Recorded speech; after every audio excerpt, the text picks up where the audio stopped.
Yes, selamat siang Bapak Alberto de Costa Simons, betul? Jimenez. Ya, siap Prof. Selamat siang Prof. Ya. Ini Pak Alberto ini adalah Sekretaris Eksekutif Komnas HAM, Komnas LBKPK. Komnas LBKPK. Kemudian anggota Dewan Kehormatan Komnas. Komnas LBKPK juga. Kemudian Ketua Kader Bela Negara.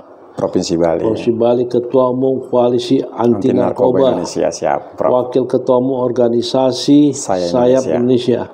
Pengurus DPB Forum Bela Negara Provinsi Bali. Wah, ini terlalu banyak jabatannya di sini.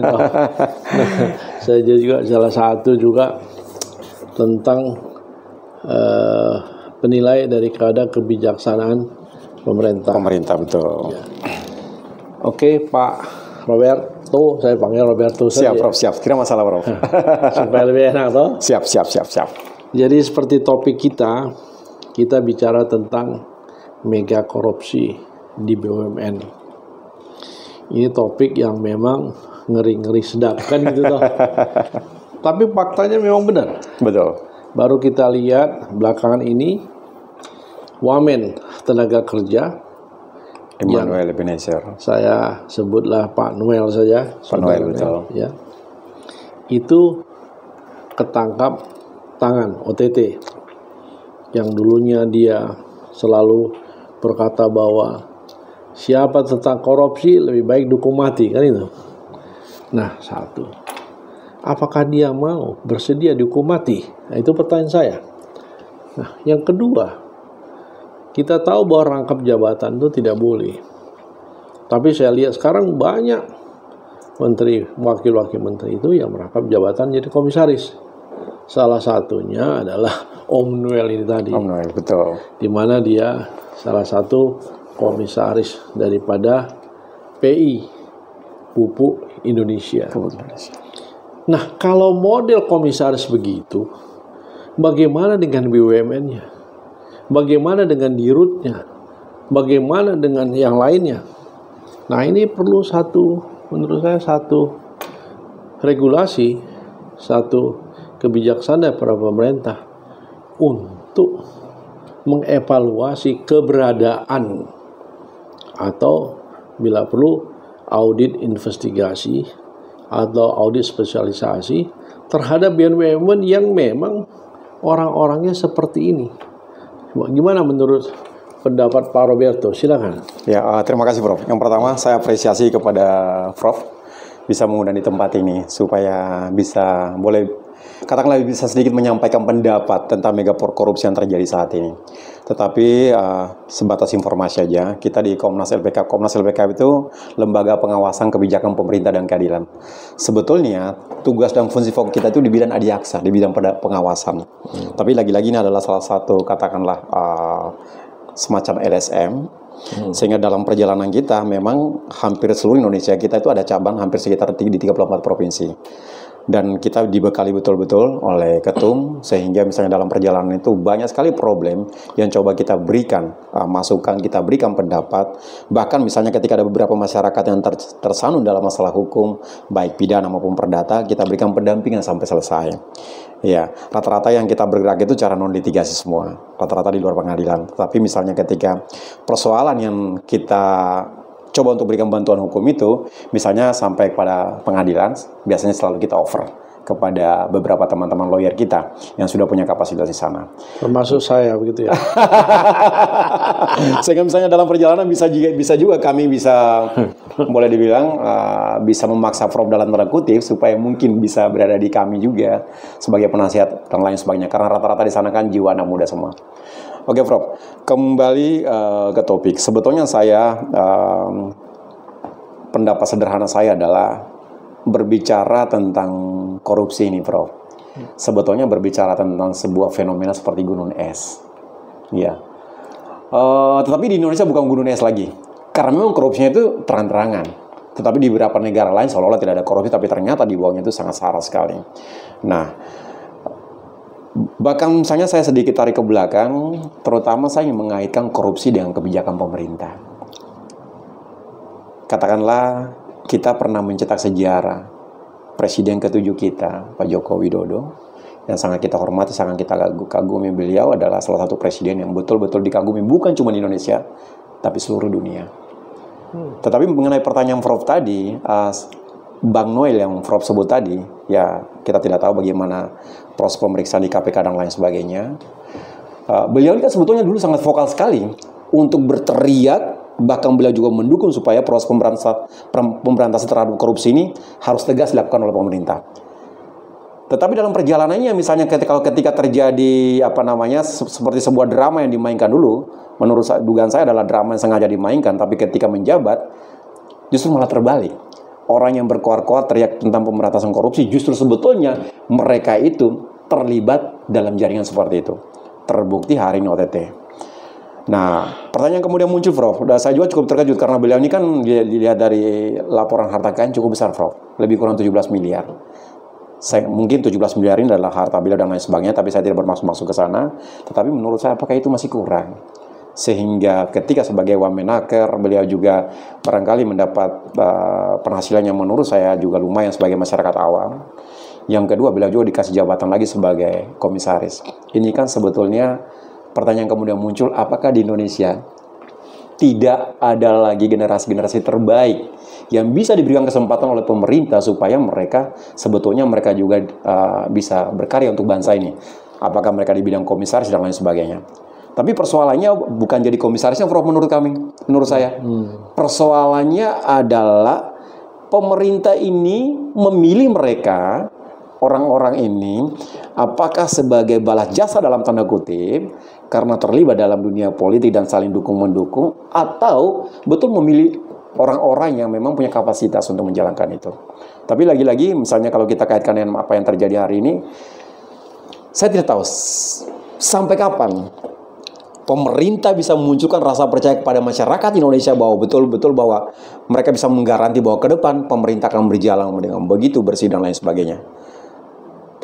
Kita menyaksikan itu, terbukti ini mohon maaf, Prabowo, Pak Presiden kita adalah presiden luar biasa, tetapi ini baru berjalan belum sampai setahun loh, Prof.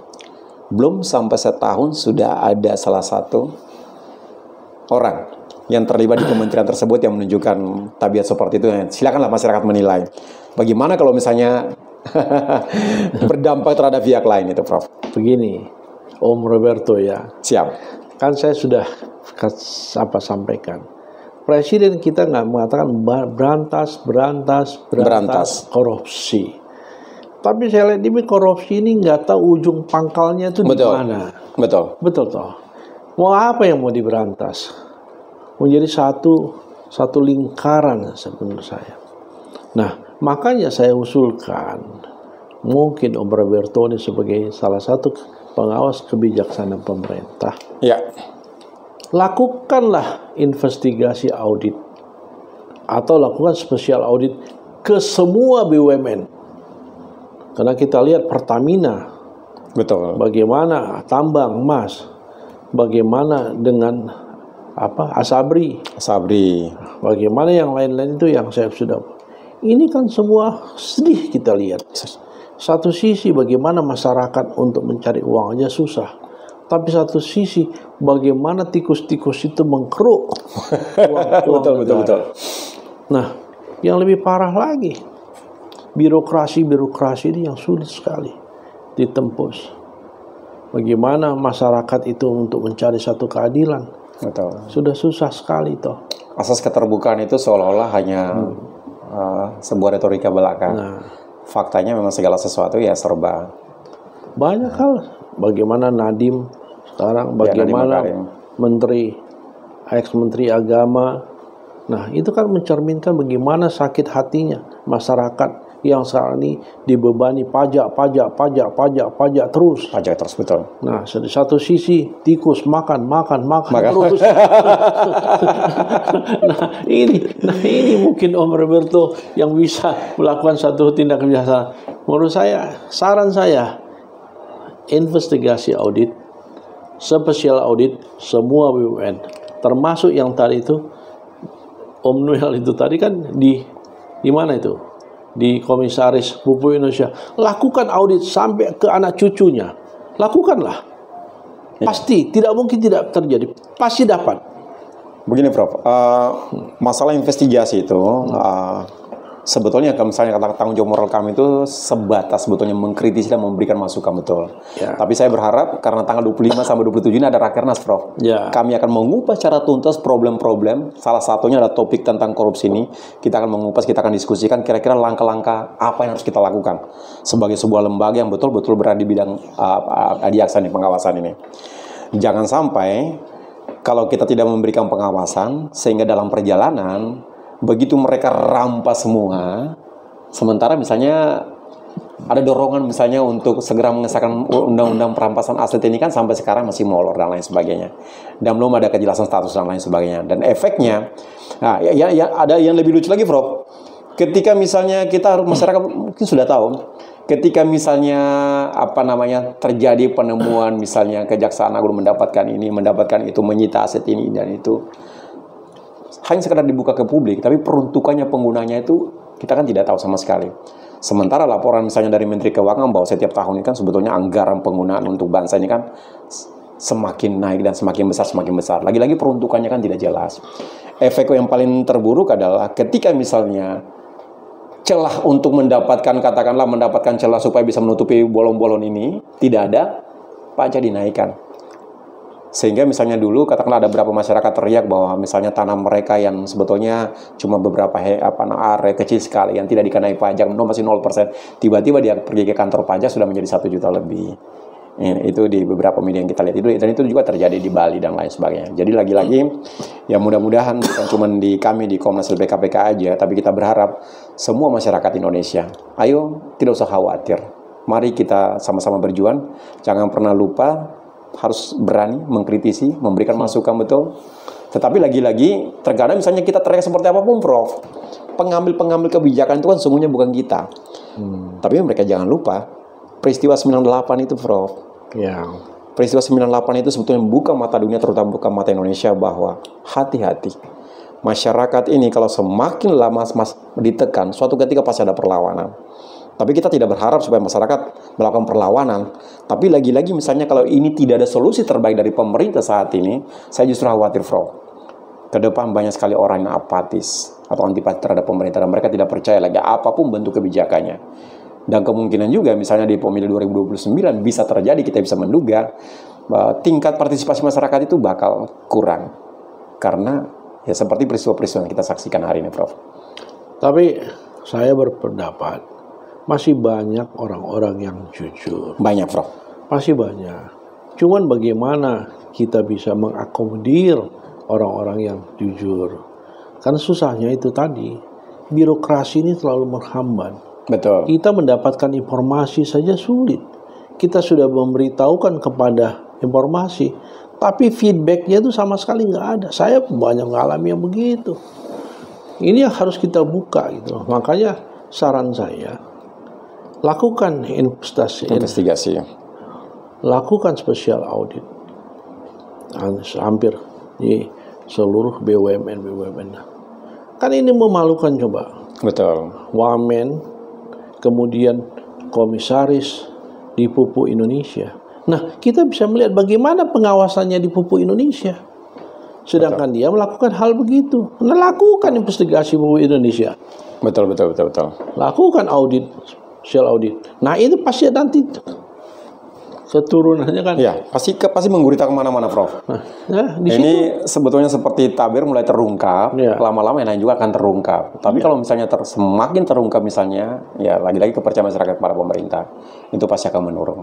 Jadi kita berharap sekali sekarang melalui Pak Presiden kita yang luar biasa, latar belakang seorang militer yang sangat luar biasa, sangat dikagumi, mudah-mudahan beliau secara tegas, supaya tidak ada lagi nol-nol berikutnya, Prof. Dan ini berbahaya sekali. Sekarang yang lebih ini lagi, misalnya salah satu kepala pemerintahan provinsi misalnya, Prof, yang sebetulnya dulu sangat dikagumi, tapi sekarang sedang menjadi incaran juga. Waduh. Yang kita dengar misalnya di Pulau Jawa lah, gitu. Iya. Kan kasihan itu. Iya, artinya banyak sekali orang menggunakan topeng, tampil di depan dengan begitu elegan, berwibawa dan lain sebagainya, tapi ternyata di belakangnya kita sama sekali tidak tahu. Itu Prof. Jadi saya pikir ini bukan cuma menjadi tanggung jawab kami, tapi menjadi tanggung jawab kita semua, terutama masyarakat luas, para LSM yang kalau punya ide-ide kreatif, punya keberanian, punya mentalitas, mari kita menyerukan kepada pemerintah. Kita ini mencintai pemerintah, kita ini mencintai bangsa ini, Prof. Tapi cara mencintainya harus kritis, bukan cuma dia. Memberikan pendapat, memberikan teguran. Entah mereka dengar tidak dengar, lagi-lagi bahwa hari ini no viral, no justice. Kalau misalnya semua teriak, tapi tujuan utama untuk menyelamatkan bangsa ini, kenapa tidak lakukan? Itu satu lagi Om Berto, pinjol. Pinjol, betul. Waduh, saya selama ini ngamati pinjol. Itu banyak sekali akibat negatif, betul, yang ditimbulkan oleh pinjol. Gimana regulasinya? Bagaimana fungsi pengawasan daripada OJK? Betul. Ini loh, ini harusnya Om Roberto mesti kritisi ini. Iya. Makanya saya bilang Prof, mudah-mudahan ini kesempatan di hari Senin sampai Rabu nanti, kesempatan bagi kami untuk mendiskusikan itu semua. Karena Prof berbicara tentang pinjol ini kan, yang saya paling khawatir itu adalah penyebaran data-data pribadi. Karena misalnya ketika dipinjol itu kan selain ada KTP, ada juga misalnya KK, katakanlah seperti itu. Nah, ketika misalnya mereka mengancam, ya, ketika misalnya si A misalnya telat bayar 1 bulan, 1 minggu atau 1 bulan misalnya, mereka ancam kalau tidak bayar gini-gini kami akan menyebarkan gini-gini. Nah, pertanyaan kemudian muncul, siapa yang punya tanggung jawab moral untuk memberikan teguran kepada pinjol seperti itu? Nah, dari sisi lain juga, apakah betul setiap pinjol itu memang terdaftar di OJK? Kalau seandainya terdaftar, apakah betul memberikan pengawasan? Padahal masyarakat teriak di mana-mana. Banyak sekali orang bunuh diri, banyak sekali orang gantung diri juga gara-gara pinjol. Gara-gara mereka ditekan. Sebetulnya bukan karena bunganya membengkak, Prof. Tapi karena psikis. Kemudian mereka coba untuk mendapatkan foto-foto. Misalnya kalau mereka tahu nama lengkap, mereka bisa akses ke media misalnya, atau mereka akses ke Facebook dan lain sebagainya. Dapatkan foto-foto itu misalnya wajahnya, lalu misalnya mereka buat lagi dengan IT yang begitu luar biasa sehingga misalnya mohon maaf keadaan sampai tidak berpakaian dan lain sebagainya. Itu kan ancaman-ancaman yang sengaja mereka ciptakan. Tapi saya tahu kemungkinan besar ini ada beberapa orang yang memang sengaja menciptakan suasana seperti itu.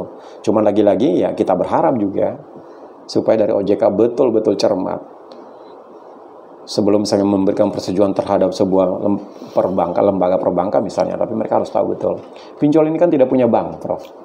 Ya. Bank mereka di mana? Ya. Perputaran seperti apa? Dan dananya dari mana itu? Dananya dari mana? Apakah dana personal? Kalau dana personal, misalnya seperti asuransi besar itu, Prof. Kalau asuransi itu kan sebelum asuransi asing, sebelum mereka mendirikan asuransi itu kan ada 120% dana itu mereka harus serahkan dulu. Misalnya mereka harus simpan dulu supaya ketika misalnya terjadi kolaps, dana ini dipakai untuk menutupi seluruh dana nasabah. Bahkan untuk menggaji karyawan dan lain sebagainya itu sudah ada. Itu. Jadi serba dilematis.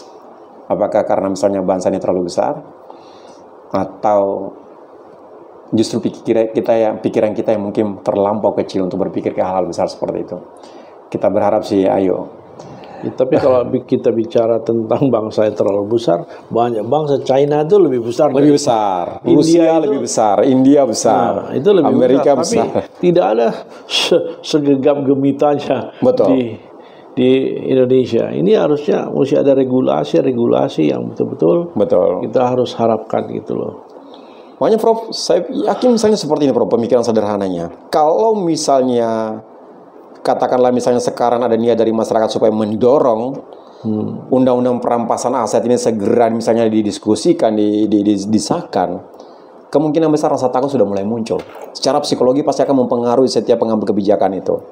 Kemudian misalnya ketika terbukti misalnya salah satu oknumnya melakukan korupsi dan itu tertangkap dan alat bukti yang minimal 2 itu misalnya sudah ditemukan dan lain sebagainya, berani nggak dihukum di depan umum misalnya? Tetapi lagi-lagi jangan segala sesuatu kita kaitkan dengan HAM. Sesuatu dikaitkan dengan HAM. Kalau untuk itu menurut saya ada dua lembaga yang berperan. Yang pertama adalah pemerintah betul. Yang kedua adalah Mahkamah Agung. Mahkamah Agung kalau menginstruksikan kepada semua jajarannya, setiap pelaku korupsi hukum seberat-beratnya. Selesai. Dan ada satu kebijaksanaan pemerintah, jangan ada abolisi amnesti lagi tadi. Iya, betul. Hajar habis. Seperti sekarang ini kan akhirnya Prof, kita masyarakat juga mencoba untuk mau berkomentar juga, takut salah berkomentar.